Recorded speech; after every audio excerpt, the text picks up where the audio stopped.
Welcome to the Spurs Roundtable, powered by Project Spurs. I am your host, Jeff Garcia.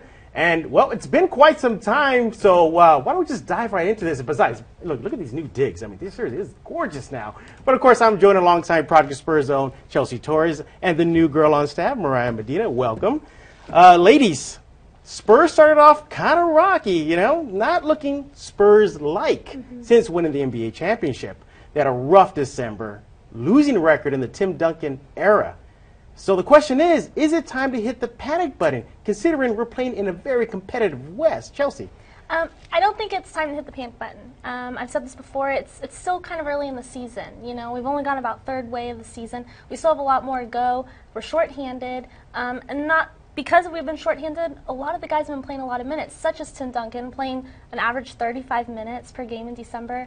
Not to mention, they had incredible tough matchups in December. Prior to us recording this show, Mariah and you had kind of a very healthy debate about whether healthy is an understatement. Yeah, that is a very big understatement right there. Very healthy. So, Mariah, I know you're chomping at the bit to go right at Chelsea, so ladies, take it away. I don't think that it's time to push the panic button. Like you said, I can agree with you in some regards. But if you look at it from the standpoint of health, Danny Green said it last night in his post-game interview that time equals confidence, and in return, confidence equals depth in the future. And so I think that this whole experience of, you know, having the lull of the season is going to be a good thing for the Spurs. Well, I mean, what about the fact that, like Chelsea mentioned, this team has been hit by injuries? Don't you think that puts a little worry in you? Again, I mean, worry would be drawn from other aspects other than injuries. And I say this only because you look at Corey Joseph and how his performance and how he's had to step up for his team. Right. It's giving many more men opportunities to step up for their team and, you know, kind of prove themselves and gain the confidence and the respect of their team.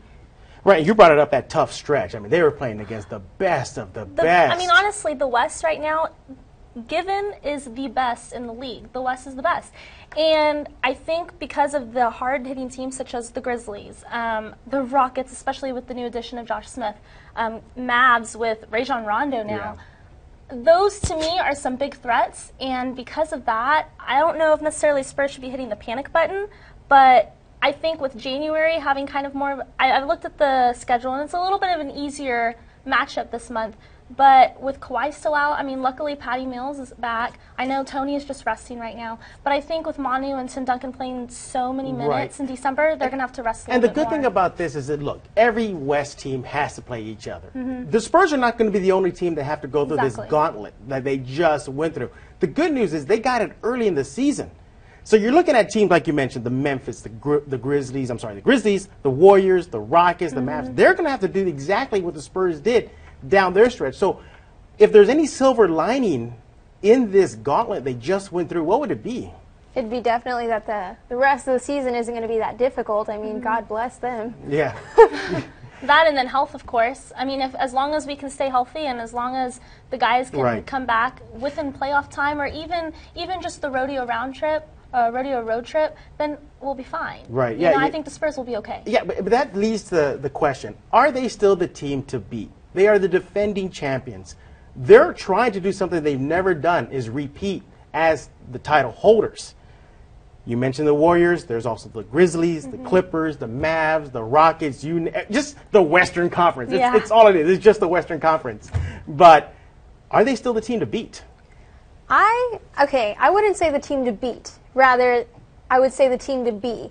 I think after last year's finals, they put on what was called, you know, a basketball clinic for the rest of the NBA. They showed you how basketball should be played and how basketball, you know, the fundamentals of it. Right. And so because of that, you know, I don't think that they're the team to beat per se versus a team to be. And a lot of teams in the NBA have modeled both their offense and their defense after the Spurs. Yeah, Chelsea, I think you kind of disagree on that, don't you? I do disagree. I mean, sure, yeah, everybody wants to be just like the Spurs. But the West is so deep right now, especially when you look at the rankings. Spurs are ranked, I believe, 7th right now in the West. And they just won the championship. So you have to look at all the teams that they're behind, such as the Warriors. Now, come playoff time, I don't think the Warriors are going to be that hard to beat. I feel like they Did you just call out the Warriors right now? Yeah, well, I mean, you just called them out, right? You just gave some locker room material right now. Thank you. Spurs fans, if we face the Warriors, you can blame Chelsea over here. Listen to this, though. Listen to this. they do not have much of a defense. They are a perimeter shooting team. Almost every guy can shoot threes, which is great, but if you can shut down that perimeter offense, then I'm not really that worried about them. Where I'm worried is the Grizzlies. They have the big guys. I'm worried about Houston. Yeah, not to mention Marc Gasol is playing like an MVP level right now. He really is. And because of that, I mean, not only that, but you have the great shooters, and they're just an aggressive team. They're a team that put it out there every single time you play them. Is there a team, Mariah, that Spurs fans, aside from maybe Memphis, that should be looking at right now? I can't agree with any statement. I think that a lot of different teams are in rebuilding mode or about to go into rebuilding mode. Wait, we're talking about the West now. The West are rebuilding mode. I mean, these teams are stacked. She just brought up that the Mavericks brought in Rajon Rondo. Probably the missing piece they needed to make that championship push. I'm glad you brought up the Mavericks, though. I mean, last year with 49 wins, they barely qualified to make it into the playoffs. And in their matchup against the Spurs, they were probably their most difficult opponent. Right. They were the Spurs' hands down, the Spurs' most difficult opponent. And how can somebody that barely made the playoffs make a case for themselves? Well, let's put it in perspective. The Mavericks were the only team that really tested the Spurs in last season's playoff push. They were probably a DeJuan Blair kick to Thiago Splitter's head away from possibly upsetting the Spurs in the first round. You add the fact that Rick Carlisle is known to really push the Spurs buttons. He's a great coach. You throw in Rondo, the confidence that they know they can beat this team should they meet in the first round, or let alone during the playoffs. And that doesn't even put a scare in you? I might be alone in this sentiment, but I don't think that Rajon Rondo is a force to be feared. Wow. And all right, so we're giving all these teams locker room material, okay? So go ahead, just say what the Mavericks are lacking. He's on a downward trajectory. One guy can't be your entire team, and I've said it before that he's kind of the glue for great players, great play. But as an individual, he's not that guy. Right. He's not your. We haven't talked about the Clippers. We haven't really talked about Houston. So do you want to give those teams some locker room material as well? I mean, go ahead, Chelsea. We're on a roll. Might as well. If we're going to talk about it, I want to at least talk about Houston. I think, if anything, they are probably the biggest team to beat in the West, aside from maybe the Grizzlies. And I say that because of Harden. He leads the league in points right now, 27 points per game. Well, when it comes to defense, where he wins championships. He doesn't have any defense. He's nothing but offense, and we get that.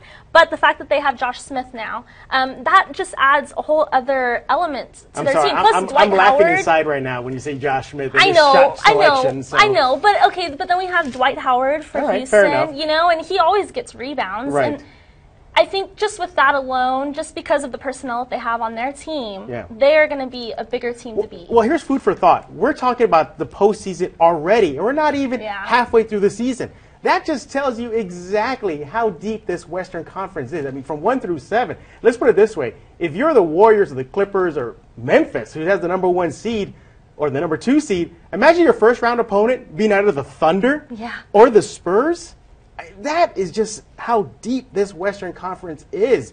So when it comes right down to it then, with the Spurs kind of struggling right now, we're going to give you our New Year's resolutions. That's right. It's 2015. So what do the Spurs need to resolve in the new year if they want to go deep in the postseason or possibly get a top 4 seed? Chelsea. Health, for sure. That should be #1. And I think with the Spurs, it's always #1 is health. And not only that, but I feel like there's been a lot more mistakes throughout some of the games, especially in December, such as free throws, turnovers. Yeah. But that's fundamentals. That's stuff that the Spurs can help over time. So I think as long as the Spurs can keep the health going and stay healthy, then they'll be fine. Right. Don't get mad at me. Okay. It's going to be as simple as this. Outscore your opponent every single time. That's something that they need to work on. Down the stretch, they show such lagging efforts. They show such a entitlement. I think Pop called it that. You're talking about closing out games. Mm-hmm. You know, closing out games and just as simple as literally outscoring your opponent in the end. Right. I think with this Spurs team, they got to get the highest seed possible. They've never really gone far lower than 4. Second round and they're out. So they're going to definitely need that home court advantage. I'm hoping for them to have a nice push, get a top 4 seed, and some rhythm once everybody comes back healthy. Well, those are our thoughts on the Spurs and how they're looking at in the new year, and if they still got what it takes to repeat. Of course, follow us at ProjectSpurs.com for everything Spurs, as well as News 4 San Antonio and, of course, Fox 29 San Antonio. But for Chelsea, Torres, and Mariah Medina, I am Jeff Garcia. Thanks again for watching this episode of the Spurs Roundtable.